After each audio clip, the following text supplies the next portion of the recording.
dengan 11 cabang yang tersebar di Indonesia, telah membantu pengembangan diri ribuan anak dan remaja. Selain itu, Miss Mary adalah seorang founder dari Adventure, sebuah startup teknologi edukasi yang berfokus kepada pengembangan diri melalui experiential learning. Miss Mary Riana juga membagikan inspirasi dan motivasi setiap harinya melalui YouTube, Instagram, TikTok, Facebook, dan Twitter kepada jutaan subscribers dan juga followers beliau. Selain itu, Miss Mary adalah managing principal dari MDCO, sebuah venture builder bersama dengan David Jokro Raharjo dan coach lainnya. Miss Mary mengajarkan entrepreneur untuk membangun bisnis $1 juta pertamanya. MDCO telah memiliki beberapa perusahaan di bawahnya seperti Ribelo, M Kitchen. Wow! Berikan sekali lagi aplaus yang paling meriah untuk Miss Mary Riana. Thank you. Oke, aku boleh nyapa bentar? Boleh, silakan Miss Mary, time is yours. Wow! Indonesia mana semangat dan suaranya? Wow!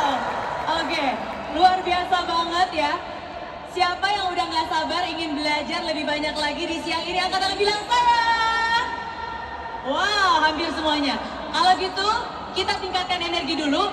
Kalau saya bilang Indonesia, saya ingin yang ada di depan, di belakang, kiri, kanan semua kepalkan tangan ke udara dan jawabannya cuma satu, yaitu pasti bisa. Gampang? Oke, kita tes dulu ya. Indonesia pasti bisa. Indonesia pasti bisa. Indonesia pasti bisa. Berikan tepuk tangan yang paling berat sekali lagi buat semuanya. Thank you. Thank you Mbak Mary. Mas Oki, Mbak Bella, boleh? Personal branding, menurut saya ada 3. Ada berapa? 3. Thank you.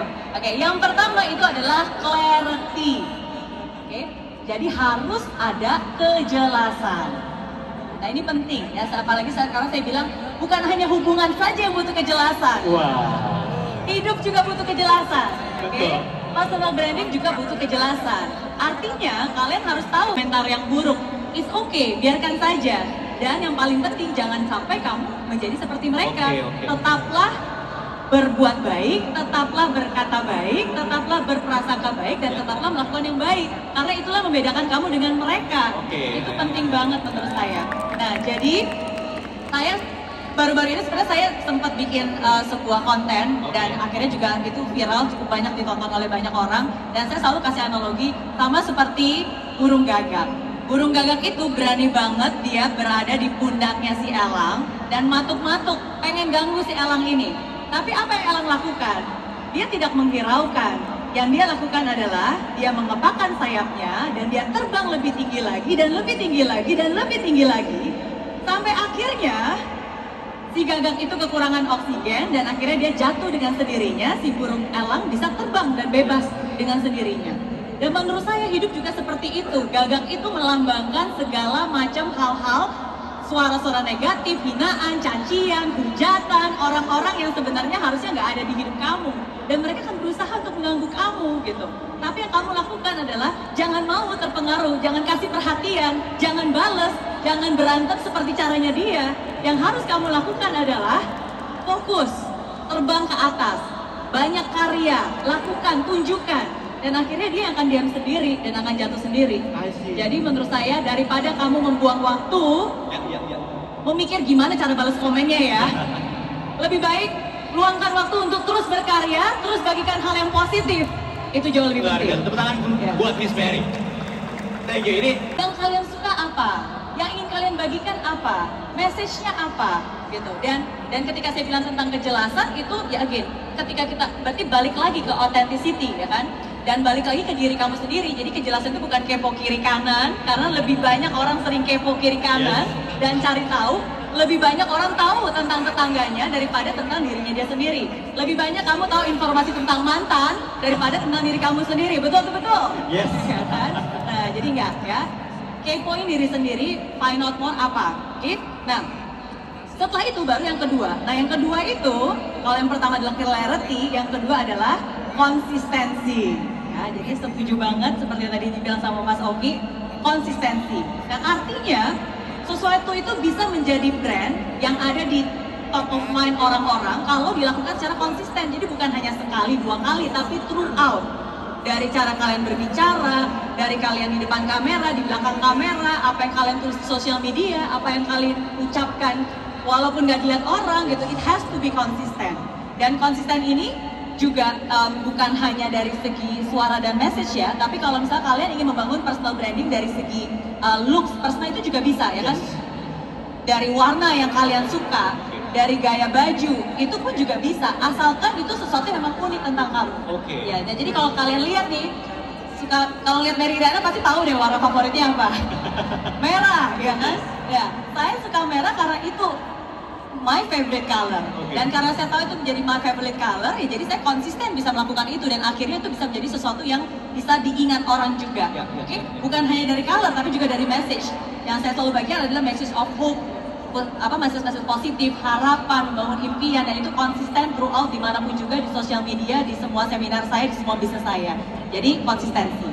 Dan yang terakhir, yang ketiga, ini yang saya sebut dengan connectivity. Apa? Connectivity, betul. Nah, again, personal branding itu bukan hanya soal logo, bukan hanya tentang slogan, tapi how you connect with people. Ya kan, bagaimana orang bisa merasakan sesuatu ketika dia bersama kamu. What impression did you leave? Perasaan seperti apa gitu yang kamu tinggalkan? Dan itu harus again konsisten, dan how you connect with people throughout semua social media, personal interaction itu important sih. Jadi menurut saya 3 hal ini, clarity, konsistensi, dan connectivity. Alright, luar biasa. Thank you Miss Mary. Aku jadi tertarik nih tadi Miss Mary. Tadi kan dari Mbak Bella terus, sekarang kita putar, balikin. Balik, reverse. Miss Mary, tadi kan sempat ngomongin tentang looks ya, ngomongin tentang gimana kita akan kelihatan misalnya baju kita gitu ya. Kalau kita ngomongin tentang digital era ya, kita juga akan kelihatan dari sosial media kita gitu. Nah, gimana sih caranya kita bisa mensinkronkan antara kita tuh mau bikin personal branding kayak gimana, dan harusnya kita ngepost apa sih sebenarnya di dunia digital itu kayak gitu. Mungkin bisa di-sharing kali Mbak. Jangan segan untuk ngeblok aja gitu ya, daripada kita pusing dan hapus kalau misalnya itu sangat-sangat hurtful sekali. Banyak juga netizen bilang, itu kan resiko jadi orang terkenal. Itu selalu dikumandangkan. Tapi sebenarnya resiko itu bisa kok dihindarkan. Yaitu apa? Dengan cara kita mengedukasi juga nih netizen-netizen ya. Semoga di stadion ini nggak ada ya, atau yang hate comment ya. Coba kita balik. Jangan dimaklumi jika ada selebriti atau misalnya ada content creator yang dibully. Tapi kita balik lagi, ayo sama-sama kita berperilaku baik ke sesama. Content creator, aktor, aktris, they also a human. Mereka juga punya perasaan. Kalau misalnya disakiti, mereka juga bisa sedih. Mereka baper. Yang namanya melakukan passion mereka di dunia acting atau content creator, pasti mereka bawa perasaan gitu ya. Jadi memang ayo kita balik sama-sama, kita dengan ada platform seperti ini bagus sekali untuk sama-sama kita belajar untuk mencintai satu sama lain, both offline and also online.